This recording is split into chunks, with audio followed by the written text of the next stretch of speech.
NBR বিলুপ্ত করে প্রণীত রাজস্ব অধ্যাদেশ বাতিল এবং টেকসই রাজস্ব সংস্কারের দাবিতে চতুর্থ দিনের মতো কলম বিরতি চলছে চট্টগ্রাম কাস্টমস ভ্যাট ও আয়কর বিভাগে।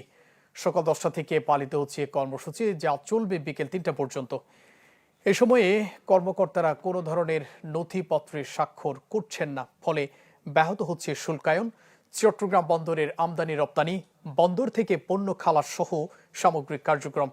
এতে বাড়তি জরিমানা সহ নানাভাবে ক্ষতিগ্রস্ত হচ্ছেন ব্যবসায়ীরা, যার নেতিবাচক প্রভাব পড়ছে দেশের রাজস্ব আদায় সহ সামগ্রিক অর্থনীতিতে। নগদ পেমেন্টে 500 টাকা পর্যন্ত ক্যাশব্যাক আর লেনদেনে প্রতিদিন ডিপ ফ্রিজ এবং ঘন্টায় ঘন্টায় এসি টিভি সহ দারুণ সব গিফট। দর্শক, এ ব্যাপারে আরো জানাতে কাস্টমস থেকে সরাসরি যোগ দিচ্ছেন সহকর্মী এমদাদুল হক। এমদাদ,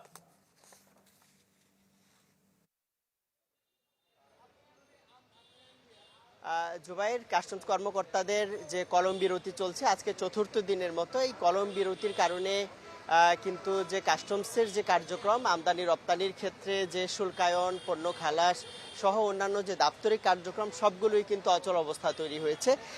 এবং এর কারণে আমরা যেটি দেখছি যে সকাল 9টা থেকে কিন্তু তাদের বিকেল 3টা পর্যন্ত এই যে কার্যক্রম সেটি চলছে।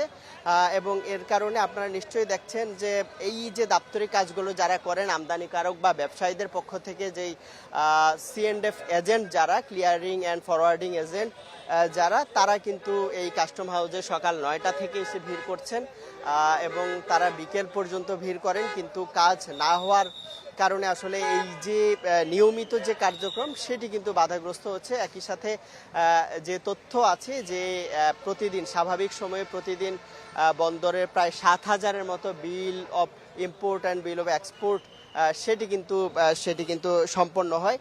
তবে এই যে কার্যক্রম বন্ধ আছে এর কারণে কিন্তু সেই পুরো কার্যক্রম কিন্তু বন্ধ। তো এর